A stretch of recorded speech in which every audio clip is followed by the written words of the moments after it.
কাছে মাপ টাপ চেয়ে ভাবলাম আবার এক হয়ে যাব, কিন্তু আসলে সে চাইলো না, তাই হইলো না। আবার আপনি আপনার সংসার ভালোবাসা সবকিছু ছেড়ে দেবেন, সে একদিন আপনাকে ছেড়ে দেবে, এই বাস্তব। যে ব্যক্তি আপনার জীবন থেকে চলে গিয়েছে সে এখন আপনার জীবনে ফেরত আসতে চাচ্ছে। মনে রাখবেন, সে তার স্বার্থের জন্য আবার আপনার কাছে ফেরত আসতে চাচ্ছে। যদি মনে করেন ভাই, আজকের লাইভে স্পেশাল কিছু জিনিস দেখাবো। আমার দুই পাশে কিন্তু দুইজন লোক আছে, ঠিক আছে? লাইভটা খুবই স্পেশাল। মাকে দেয় যে মুখ ডাকছে, ঠিক আছে? আপনার ভাবির মুখটাও দেখাবো। আমার বউকে নিয়ে গেছে, নিয়ে যায় আমাকে ডিভোর্স দিয়ে আবার সে এসে বিয়ে করছে। তো বিয়ে করছে, তারপরে ও অনেকভাবে আমার বউকে ইয়ে করছে, কথাবার্তা দিয়ে ভুজুং ভাজুং বুঝায়, হয়তো কোনো টাকা পয়সার লোভ হোক বা যে কোনো কিছুর বিনিময়ে সে আমার বউকে নিয়ে গেছে, নিয়ে যায় বিয়ে। সে বলে যে টাকা লাগবে, ওর বাবা রিকোয়েস্ট করে আমার বিয়ে করে। সেই মানুষটা 17 দিন, মাত্র বিয়ের 17 দিন, তখনই মানে সেই মানুষটা পোল্টি আরেকজনের সাথে রিলেশনে আছে, মানে মানতে পারতেছিলাম। আসসালামু আলাইকুম, স্বাগতম জানাই আপনাদেরকে দৃষ্টিপথে নতুন আরেকটি ভিডিওতে। দর্শক শ্রোতা, ইতিমধ্যে আলম হাসান পঞ্চম বিয়ে করায় কান্নাকাটি শুরু করে দিয়েছেন মুক্তা। তো আজকে আমি আপনাদের প্রমাণ সহকারে দেখাবো, তাই বলছি পুরো ভিডিওটি না টেনে শেষ পর্যন্ত দেখতে থাকুন, তাহলে সবকিছু বুঝতে পারবেন ইনশাআল্লাহ। তো কথা আর বাড়াবো না, ভিডিওতে চলে যাব। তার আগে আপনার কাছে ছোট্ট একটি রিকোয়েস্ট, আপনি যদি আমার চ্যানেলের নতুন দর্শক হয়ে থাকেন তাহলে অবশ্যই চ্যানেলটি সাবস্ক্রাইব করে পাশে থাকা বেল আইকনটি বাজিয়ে দিতে ভুলবেন না। যারা অলরেডি সাবস্ক্রাইব করেছেন তাদেরকে জানাই অসংখ্য ধন্যবাদ। তো দর্শক শ্রোতা, চলুন ভিডিওটি শুরু করা যাক। দর্শক শ্রোতা, আমরা ইতিমধ্যে দেখেছি আলম হাসান পঞ্চম বিয়ে করেছেন এবং তিনি তার বাসর ঘরের ভিডিও অলরেডি সোশ্যাল মিডিয়ায় আপলোড করেছেন, এবং তিনি যে সরকারি চাকরি করতেন সেই চাকরির পেনশনের টাকাও তিনি পেয়ে গেছেন। তো এটা নাকি তিনি মুক্তার নামে দিয়েছিলেন, কিন্তু আজকে সেই মুক্তাই তার কাছে নেই। তো এটাই তিনি সোশ্যাল মিডিয়ায় এসে সবাইকে বলছেন, এবং মুক্তা সেই ভিডিও দেখে কান্নায় ভেঙে পড়েছেন। তো আজকে আমি আপনাদের প্রমাণ সহকারে কিছু ভিডিও ফুটেজ দেখাবো। তো চলুন শুরুতেই আমরা এই বিষয় কেন্দ্র করে একটি ভিডিও ফুটেজ দেখে আসি, এবং মূল ভিডিওটি আপনাদেরকে সামনেই দেখাবো। দুনিয়ায় ভালোবাসা বলতে কিছুই নেই, সব হলো অভিনয়। তার জন্য আপনি আপনার সংসার ভালোবাসা সবকিছু ছেড়ে দেবেন, সে একদিন আপনাকে ছেড়ে দেবে, এই বাস্তব। আসসালামু আলাইকুম গাইস। এখন কয়টা বাজে? 4:11 বাজে, সরি 4:11 বাজে। মানে হুট করে মানে স্বপ্ন ভেঙে গেল, মানে স্বপ্ন দেখছি একটা খুব বাজে স্বপ্ন। তো স্বপ্নে আসলে ঘুমটা ভেঙে গেল। মানে স্বপ্নটা আপনাদের কাছে শেয়ার করি, স্বপ্নটা যাতে সত্যি না হয়, এই জন্যই হুট করে ঘুমের থেকে উঠে মানে স্বপ্নটা আসলে আপনাদের মাঝে শেয়ার করতে আসছি। তো আমি আসলে স্বপ্ন দেখছি যে মানে আমি আলমের বাসায় গেছি, মানে গুনাবাড়ি গেছি। যাওয়ার পরে ওইখানে যে আমি আমি তো চিনি আসলে আমার শ্বশুরবাড়ি আমি চিনি, আমি চিনতে পারছি না। মানে ওইখানে যে আমি হাওয়া করে কানছি, আমি কোনো রোড টোড দেখছি না। মানে আমি খুব চেষ্টা করছি যাওয়ার, কিন্তু ওদের বাসা পর্যন্ত পৌঁছাতে পারছি না। একটা কি যেন একটা বাধা। তো ওইটা দেখে মানে হুড়োতাড়া করে আমার ঘুম ভেঙে গেছে। তো আসলে আমি তো শর্মিলার মতো না। মানুষ কার জন্য কান্নাকাটি করে, যে আসলে কান্নাকাটির যোগ্য মানুষ তার জন্যই কান্নাকাটি করে। আসলে মূলত আমি প্রত্যেকবার একই কথা বলি, আমি শর্মিলার মতো না। শর্মিলা তো বোকা, এই জন্য কান্নাকাটি করে, আলমের জন্য এখনো কান্নাকাটি করে। মানে ভাবে যে সংসার ছিল, আরে ভাই যে তোর কখনো ভালোই বাসিনি, তার জন্য কান্নাকাটি করে লাভ কি? হ্যাঁ বিয়ে করছি, আমিও বিয়ে করছিলাম, 8 মাস 7 মাস সংসার করেছি। তো স্বামী ছিল, স্বামীর প্রতি ভালোবাসা থাকবে, এটাই স্বাভাবিক। তো কান্নাকাটি করলে আসলে মানুষ ভাববে যে চলে আসছে, ওইখানে যাওয়ার জন্য আবার কান্নাকাটি করছে। আর আসলে ব্যাপারটা এরকম না, শর্মিলাও আসলে ফিরে যাওয়ার জন্য কান্নাকাটি করে এরকম না। মানে ব্যাপারটা হলো যে সংসার করতে গেছিলাম বা সংসার করতে পারিনি বা হয়নি, অন্যায়টা কি ছিল, এই জন্য আসলে মূলত শর্মিলা কান্নাকাটি করে। আর আমি আসলে আমার যে কান্না আসে না, আমার যে খারাপ লাগে না তা না, আমারও খারাপ লাগে না। হলে দেখেন হুট করে এখন 4:11 বাজতে এখন 14 বাজে, আমি কেন আপনাদের মাঝে কথা বলতে আসছি। মূলত আসলে মুখে না বলতে পারলে বুকে কি হচ্ছে এটা তো করে আলাদা নেই। যাই হোক, একটা মানুষ মানে কতটা মানে কেমন ভালোবাসা ভাই, মানে আমার আফসোস শর্মিলার মতো আমারও থেকে যাবে। মানে শর্মিলার আফসোস তো ভালোবাসিনি তাই, আর আমার আফসোস হলো ভালোবেসে মানে কেমন ভালোবাসলো সে, মানে রাইট নাও এখন আরেকজনের বুকে মাথা দিয়ে ঘুমাচ্ছে। আসলে আপনারা তো অনেক কিছু বিচার বিবেচনা করেন দেশবাসী, তো এই বউ যখন থাকবে না তখন আপনারা বিচার বিবেচনা করবেন যে আসলে মূলত বউ থাকে না কেন, বউদের দোষ নাকি আলমের দোষ। আমি আসলে হুট করে ঘুমটা ভেঙে গেল, এই জন্য আপনাদের মাঝে আসলাম। মানুষ কতটা ছোট লোক, কতটা নিচে নামতে পারলে ঠিক আছে। একটা ঘরের ভিতরে অনেকগুলো বিয়ে করা যায়, মানুষের কপালে থাকলে বিয়ে করে বউ আনে, ওটা ঠিক আছে। কিন্তু একই ঘরের ভিতরে মানে 5-5টা বউ আনলো, তাও মেনে নিলাম। যে এই বিছানার চাদর আলম মানে একটা সুতো, যদি 7 মাসে যদি একটা সুতো কিনেছে আমার কাছে শুনে যে এই জিনিসটা নিয়ে বগিনা দেয়, পর্দাটা যখন নেই তখন বারবার অনেকগুলো পর্দা দেখানোর পরেই ওই পর্দা আর বিছানার চাদর, বিছানার চাদরটা আমাকে দেখাইলো। তো অনেকগুলো দেখানোর পরে আমি ওইটা পছন্দ করছিলাম। আসলে মানুষের জ্বালালে নিজেও জ্বলতে হয়, ও সবসময় বিয়ে করে, আর যার সাথে ডিভোর্স হয়ে যায় তাকে জ্বালাতে চাই।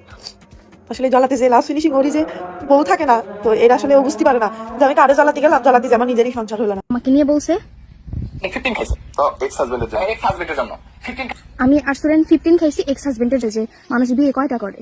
একটা করছিস একটা রিনিউয়ে খা। মানে ওই দিন আমার শাসনটা আমার কাছে পছন্দ লাগছে। সে বলে যে টাকা লাগবে, ওর বাবার এই ধরে রিকোয়েস্ট করে আমার বিয়ে করে। সেই মানুষটা 17 দিন, মাত্র বিয়ের 17 দিন, তখনই মানে সেই মানুষটা পোল্ট্রি আরেকজনের সাথে রিলেশনে আছে, মানে মানতে পারতেছিলাম। গাইস, আমি শুরু থেকে বলে রাখি, আমি কিন্তু আর্জেন নীরবকে ফলো করি না। আগে করতাম, 2 বছর আগে আর্জেন নীরবকে ফলো করতাম, তার ভিডিও দেখতাম, ভালো লাগে। কারণ হচ্ছে সে অনেক মোটিভেশনাল ভিডিও করে, যেমন মেয়েদেরকে নিয়ে, বিশেষ করে যে মেয়েদেরকে বলে হাজবেন্ড ভালো না হলে তার মুখে লাথি মেরে চলে আসেন, যেখানে শান্তি পাবেন না সেখানে থাকা দরকার নেই, মানে ওনাদের একটা ডায়লগ। যাই হোক, আমি তাকে এখন পছন্দ করি না। আর্জেন কিছু সত্যি আপনাদের জানা দরকার, ঠিক আছে? নাইলে ভাই আমি সারা জীবন এই কলঙ্ক নিয়ে আমার বাঁচতে হবে যে আমি এক্স হাজবেন্ডের জন্য আমি আর্সুরেন্ট খেয়েছিলাম। কিন্তু আদৌ কি আমি এক্স হাজবেন্ডের জন্য আর্সুরেন্ট খাইছি? অবশ্যই না। যদি এক্স হাজবেন্ডের জন্য আর্সুরেন্ট খাইতাম, অবশ্যই তার কাছে আমি ফেরত যেতাম, কারণ আমার কাছে অপশন ছিল। যেহেতু আমি আর্সুরেন্ট খাইছি, ওয়াশ করাইছি, আমার বাবা মা তখন ভয় ছিল মেয়ে না জানি আবার আর্সুরেন্ট খেয়ে ফেলে, তাহলে মেয়েকে তার এক্স হাজবেন্ডের কাছে দিয়ে দিই কেন? এর মতো একটা মানে ক্যারেক্টারলেস মানুষের সাথে 8 মাস সংসার করতে হবে আমার? অবশ্যই না। এখন আমার অডিয়েন্সরা আমাকে বলবে কেন এই কথা তুলছেন, কারণ যে শুরুতে বললাম আমি আর্জেন নীরবকে ফলো করি না। আজকে হুট করে একটা মিথ্যা এলিগেশন আমি দেখতে পারতেছি, যেহেতু আমি ওই যে আমাকে নিয়ে বলা আর্জেন নীরবের ওইখানে যে কথাগুলো, সেগুলো আমি সম্পূর্ণ শুনি নাই।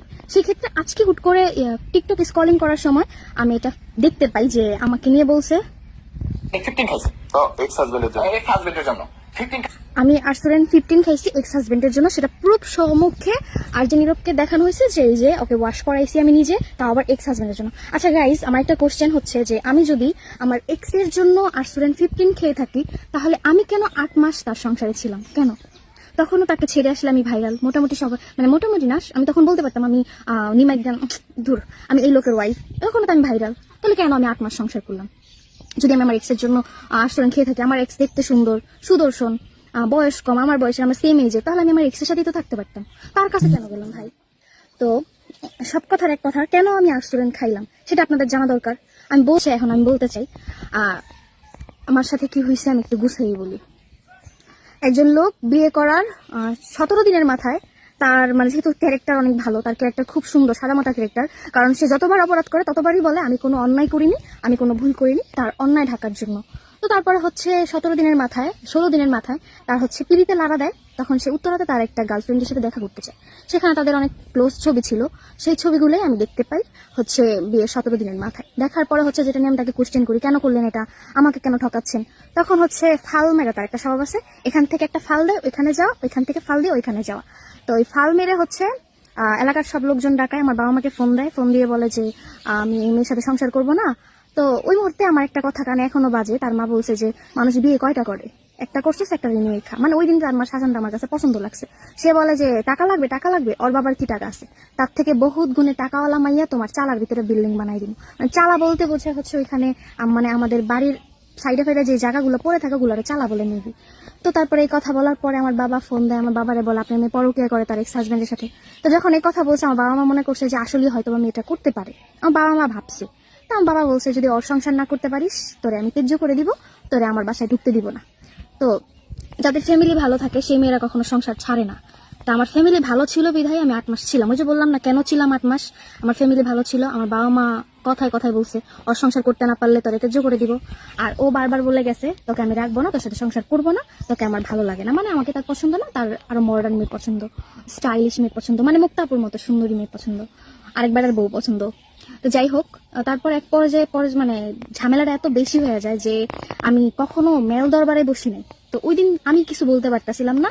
আমার সামনের যে মানুষটা ছিল, যার ভরসায় আমি বাসা থেকে বের হয়ে 10 দিনের মাথায় বিয়ে করি, আমি তার দিকে তাকায়া মানে সবকিছু ছাড়লাম আবার। তো তারপরে যখন আমি আমার সামনের দিকের মানুষটাকে দেখতেছিলাম যে এত কিছু করতেছে, যে মানুষটা আমাকে পায়ে ধইরা বিয়ে করে, মানে আমার পায়ে ধইরা, তখন আমি ইন্টারে পরীক্ষা দেই, ওই মুহূর্তে আমার পায়ে ধইরা রিকোয়েস্ট করে আমার বিয়ে করে। সেই মানুষটা 17 দিন, মাত্র বিয়ের 17 দিন, তখনই মানে সেই মানুষটা পোল্ট্রি আরেকজনের সাথে রিলেশনে আছে, মানে মানতে পারতেছিলাম না বিষয়টা। তো তখন আমি আর্সুরেন্ট খাই, তার সামনেই খাই 20টা আর্সুরেন্ট এভাবে হাতে নিয়ে, সে আমার সামনে দাঁড়ানো, আমি আর্সুরেন্টটা মুখে দিছি, সে দূরে দাঁড়ায় দাঁড়ায় দেখতেছে। যখন আমি গিলে ফেলছি তখন ওই মুহূর্তে মানুষটা হাতে তালি দিয়ে এসে বলে যে আমি তো চাইতেছি এটা কর, এখন আমার গেম স্টার্ট। কি স্টার্ট? ততক্ষণে অনেক মানুষ যার যার বাসায় চলে গেছে, এলাকায় যারা যারা আসছিল, তখন হইতাছে আর একটা চিল্লান দিল, আম্মা ওই তো আর্সুরেন্ট খাই নিছে। পরে হচ্ছে ওর একটা ফাদার আছে, ফাদার মানে বুদ্ধি দেয় ওকে, যে সেই ফাদার মাকে গিয়ে নিয়ে আসে কল দিয়ে, সে আসে বলে যে কি করলা তুমি এটা, অনেকক্ষণ নাটক করে আমার হসপিটাল নেয় না, মানে আমাকে সে হসপিটাল নিবে না, আমাকে ওয়াশ করাবে না। তারপরে হচ্ছে আমার বাবাকে কল দেওয়া হয়, মানে আমি কল দিতে বলি, বলার পর আমার বাবা বলে যে হসপিটাল নিয়ে যাও, সে হসপিটাল নিবে না। অনেক রিকোয়েস্টের পরে আধা ঘন্টা পরে, 20 মিনিট না আধা ঘন্টা পরে আমাকে হসপিটাল নিয়ে যাওয়া হয়, তাও আবার তার ছোট ভাই তার এলাকার মানুষ নিয়ে যায়, সে নিয়ে যায় না। তারপরে হসপিটাল, প্রথম একটা হসপিটাল নিয়ে যায়, সেখানে হাজবেন্ডের সিগনেচার ছাড়া বা ফ্যামিলি মেম্বার্সের সিগনেচার ছাড়া আমাকে ওয়াশ করাবে না। সময় ওভার হয়ে যাইতেছে, আমার অবস্থা আরো খারাপ হইতেছে। তো তখন ডাক্তার আমার ওখান থেকে বের করে দেয়, বলে যে রোগী নিয়ে যান, আমরা কোনো দায়ভার নিতে পারবো না। যখন বের করে দেয়, অনেকক্ষণ পরে ওই লোক আসে যাকে দেখে আমি 10 দিনের পরিচয়, আমার বাপ মা আমার সবকিছু ভালোবাসা ছেড়ে বের হয়ে গেছি, সে আসে। আইসা হচ্ছে, মানে আমার ভয়েস অনেক বড় হয়ে যাচ্ছে, কিন্তু কিছু করার নাই, বলতে হচ্ছে। আসার পরে আমাকে আরেক হসপিটাল নিয়ে যায়, সেখানে বলে যে কি করবে, মানে সিগনেচার লাগবে। তখন বলতেছে যে আচ্ছা আমি ওর বাপ মারে ফোন দিই, মানে ডাক্তার বলতেছে যে ওয়াশ করাবে, সে বলতেছে সিগনেচার স্যার আমরা ওয়াশ করাবো না, কারণ রোগী মারা গেলে দায়ভার কে নিবে, এখানে আবার থানায় একটা জিটিও করা লাগে, তারপরে হচ্ছে ওয়াশ করে সিগনেচার নিয়ে, মানে একটা লিখিত স্টাম্পে সিগনেচার নিয়ে তারপরে হচ্ছে ওয়াশ করে। তো বলছে যে আপনার সিগনেচার লাগবে, আর নাহলে বাবা মার সিগনেচার লাগবে। হ্যাঁ, বাপ মা ঢাকা নারায়ণগঞ্জ থেকে সে গাজীপুরে কখনো যাওয়া পসিবল না, যেহেতু 7 ঘন্টা গাড়ি জার্নি করতে হবে। তো আমার বাবারে ফোন দেয়, তখন রেকর্ডিং চালু, স্টার্ট রেকর্ডিং। আপনার মেয়ে তো অ্যাক্সিডেন্ট হয়েছে, এখন কি করবো বলেন। আমার বাবা বলছে এখন সিগনেচার চাচ্ছে, যদি মারা যায় দায়ভার কে নিবে। মানে যেই ব্যক্তির জন্য আমি বাড়ি ঘর ছাড়লাম, আমার তখন বোঝা উচিত ছিল যে ওর সাথে সংসার হবে না, তখন ওর মুখে থু মেরে আসার দরকার ছিল, কিন্তু সেটা আমি করিনি। এখন অনেকে ভাবে যে আমি ওর জন্য মনে হয় বিয়ে করতেছি না, আমি একটা সেট পোস্ট করলে ভাবে আমি ওর জন্য সেট পোস্ট করতেছি না, এরকম কোনো কিছু না। তার জন্য আমার এখানে বিন্দু পরিমাণের কোনো ভালোবাসা, কোনো সফট কর্নার নেই, তার জন্য নেই অন্তত পক্ষে। সে আমার সাথে যা করছে, সেই দুনিয়াতে তো কখনো আমার ক্ষমা পাওয়ার যোগ্য না, ওই দুনিয়াতেও পাওয়ার যোগ্য না। তারপর আমার বাবাকে বলতেছে যে কিভাবে কি করব। পরে আমার বাবা বলতেছে মেয়ে তো খাইছি মরার জন্য, তাহলে তুমি সিগনেচার দিয়ে দাও, আমার মেয়ে যদি মারা যায় তাহলে হচ্ছে আমি তাহলে কান্দে করে নিয়ে আমার নারায়ণগঞ্জ চলে আসবো, তোমার উপরে কোনো দায়ভার নাই, আমি এর জন্য কোনো স্টেপ নিব না।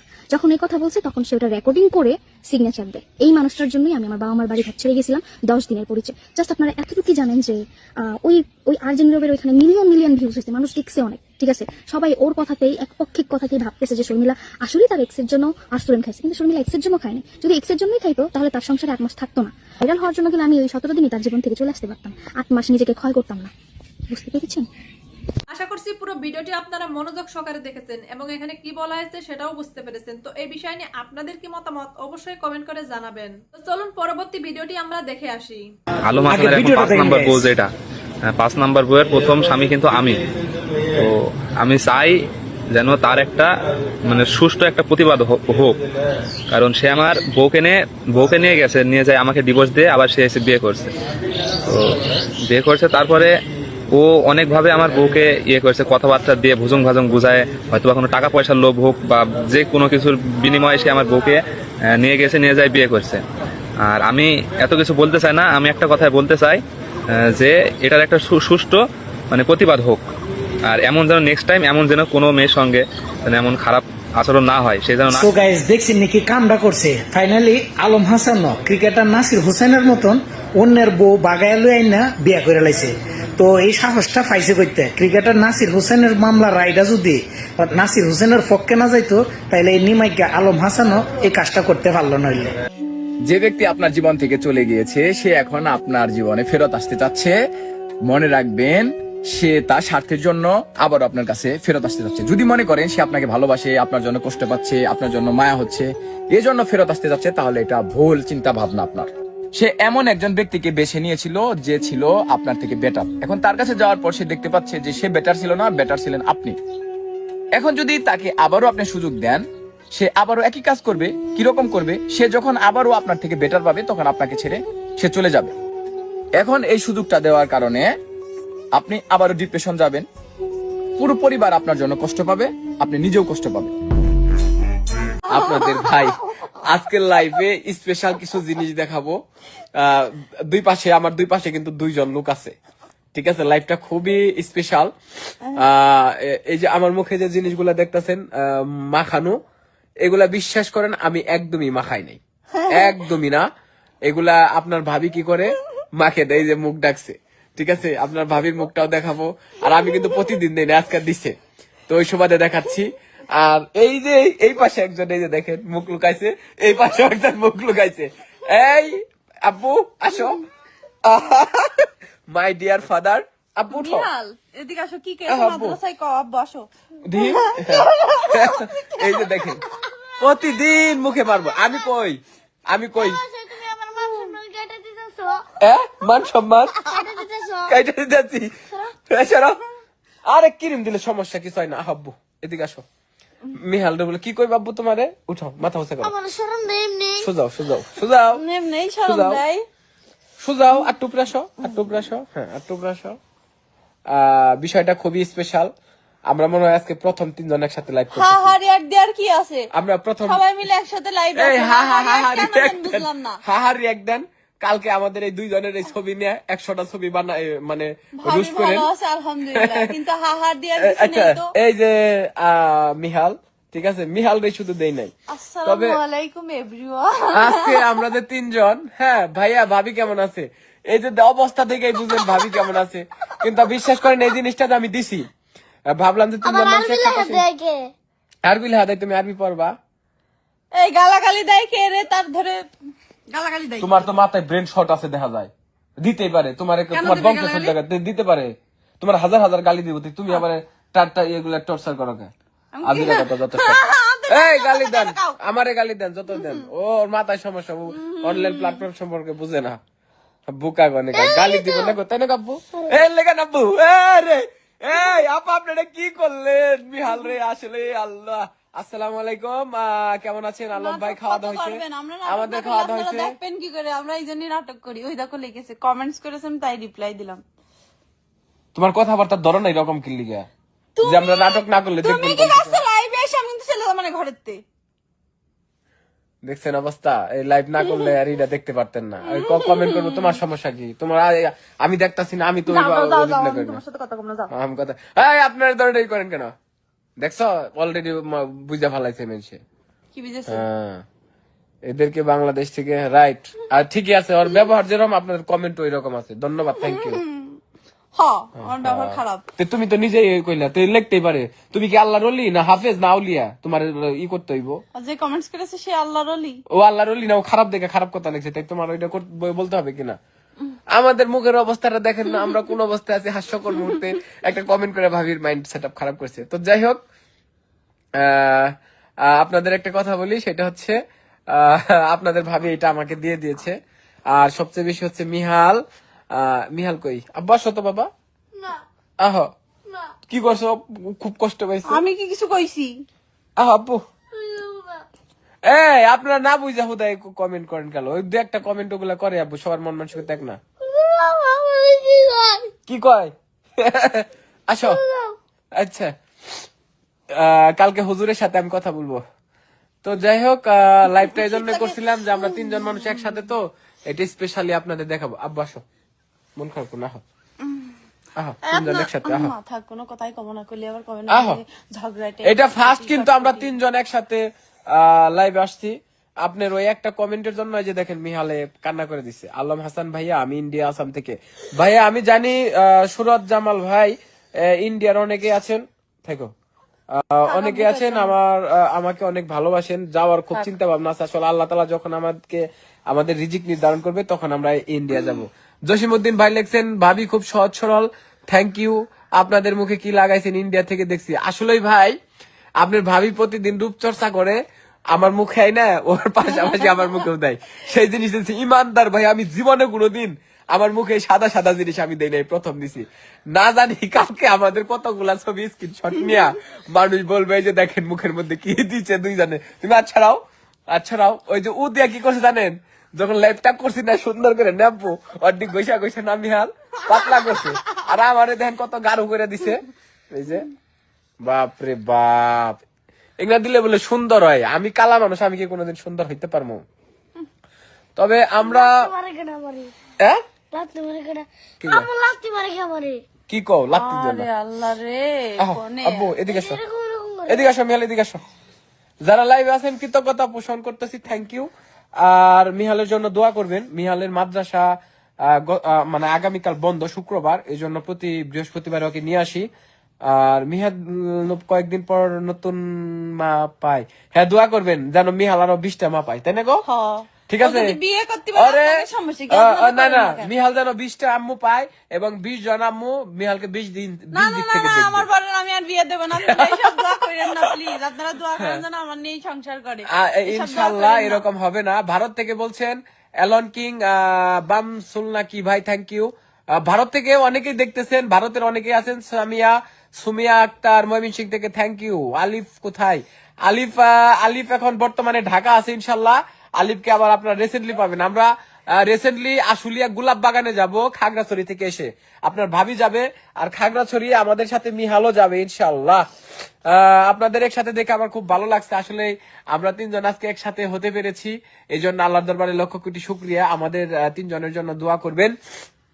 আর হচ্ছে আপনার এই যে কমেন্টটা মিঠুন ভাই গতকালও রিপ্লাই দিছি, এবং আগামীকাল নয় পরের দিন এটার ভালো আবার রিপ্লাই দেব, ঠিক আছে? উসমান গনি ভাই আসাম থেকে থ্যাংক ইউ। আমাতুল্লাহ সুহানা লিখছেন আপনাদের ভাবি পর্দায় থাকবে, তাহলে তুই ফেসবুক চালাস কে বেয়াদব সেরি? তুই ফেসবুক চালে নানান ধরনের ছবি ভিডিও এগুলো দেখোস কে? আইডি ব্লক করে দে, ফেসবুক আসছিস কেন? আর আমার সহধর্মিনীকে আমি অবশ্যই ভালোভাবে সামাজিক জিনিস আমি দেখাচ্ছি, যে সে কিভাবে ফ্যামিলির কাজ করে, ফ্যামিলিকে সাজিয়ে গুছিয়ে রাখে, কি হয় না হয়। এটা এমন না যে উড়না ছাড়া জামা ছাড়া ওরে দেখাইতাছি। তোরা যদি পারতি ঠিক আছে, তাহলে তুইও করতি, ফেসবুকে আসতি না, ঠিক আছে? রাখো।